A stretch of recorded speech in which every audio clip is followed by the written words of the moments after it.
Welcome back दोस्तों। तो now we discuss about the nutritional biochemistry. So nutritional biochemistry अब ये क्या है वो पहले समझते हैं। तो हमारा जो पहला चैप्टर है ये सब्जेक्ट है जो कि है एमएससी न्यूट्रिशन का। ओके, तो इसमें पहला चैप्टर है कार्बोहाइड्रेट। ओके, तो हम देखते हैं सबसे पहले न्यूट्रिशनल बायोकेमिस्ट्री का जो इंट्रोडक्शन पार्ट है वो हम सबसे पहले देखेंगे। तो जो इंट्रोडक्टरी पार्ट है न्यूट्रिशनल बायोकेमिस्ट्री का वो हम देखते हैं।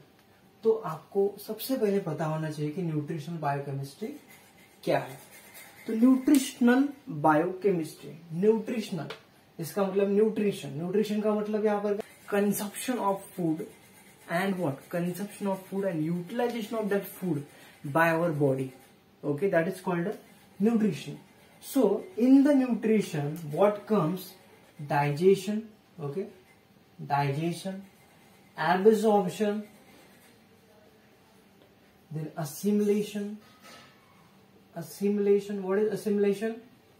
When the cell, this is cell and this is food material, when cell absorb. Okay, so all the food material by all the nutrients in our food that is transported to the each and every cell of the body by the blood vessels, and the cell absorb the what? Cell absorb the nutrient, or cell get the nutrient from the blood. That process is called assimilation. Okay, and finally excretion. So all these processes come in the nutrition because this is a consumption and utilization of the food by our body. Okay, so this is nutrition. Now biochemistry means what? Study of biomolecules, or in here we can say the study of what? All the biochemical reactions that takes place in a cell or in our body. That is called a biochemistry. Now we join both together. Okay, so nutrition and biochemistry. Now here the nutrient is considered as what? Chemical, and our body is as a machine. And this machine or our body made up of what? Chemicals. Okay, chemicals. Now we call the nutrient as a chemical. So chemical, if this chemical or nutrient is increase or decrease in our body, means in excess. Okay, in excess or in deficiency, if this nutrient in our body, then what happen in our body?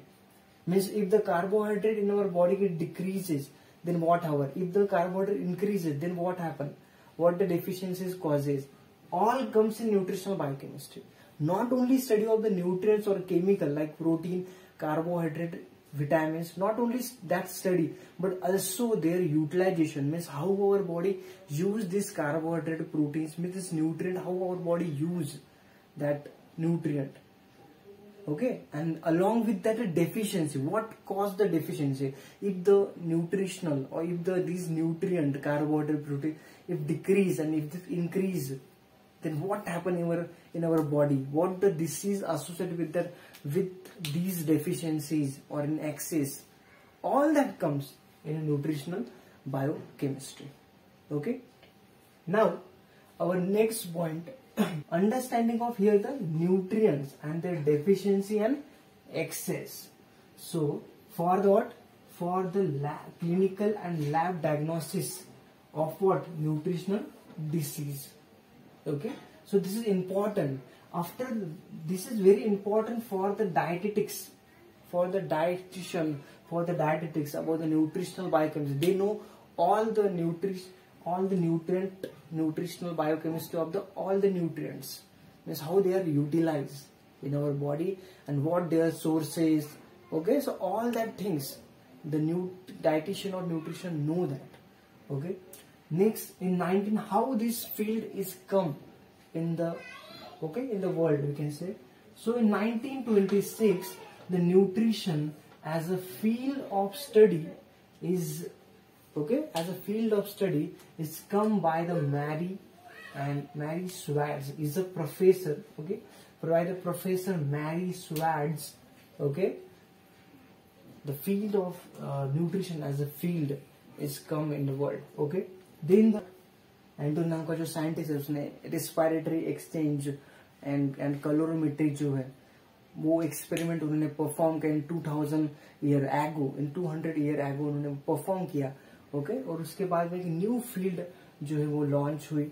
Okay, सो जो free radicals है ये related, अगर हमारे body में free radicals form है तो ये related किससे है, development of the disease, curative disease. Okay, उससे डिसीज फॉर्म होता है।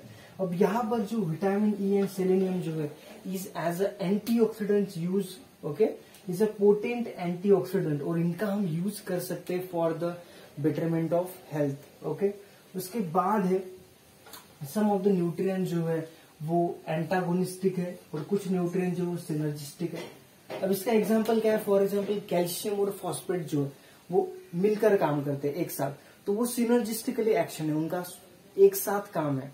ओके, और कुछ एंटागोनिस्टिक है, मतलब वो कुछ अपोजिट है। अब नेक्स्ट है ओके, जैसे नॉन न्यूट्रिशनल भी, नॉन न्यूट्रिएंट जो है जैसा फाइबर जो है वो भी यहाँ पर एक okay for the healthy living life वो भी इंपॉर्टेंट है। फाइबर इन फूड वो भी इंपॉर्टेंट है for the health, is very important. Next यहाँ पर है न्यूट्रासिक्यूटिकल गेनिंग जो है, न्यूट्रासिक्यूटिकल गेनिंग पॉपुलैरिटी एट एक्सपेरिमेंट। तो न्यूट्रासिक्यूटिकल जो है इसका मतलब is a food that provide medical and health benefit, उसे कहते हैं न्यूट्रासिक्यूटिकल फूड्स, कि जो हमारी हेल्थ के लिए या यस मेडिकल एंड हेल्थ को बेनिफिट करते, जो हमारे हेल्थ के लिए बेनिफिट है, ऐसी भी फूड जो है वो मार्केट में भी चल रहे हैं। उसके बाद में जैसे कि पहले जो है कि यस जो अभी फ्लेक्सीड ऑयल्स है, जो कि ऑयल अभी यूज नहीं करते, लेकिन उन ऑयल्स का जो है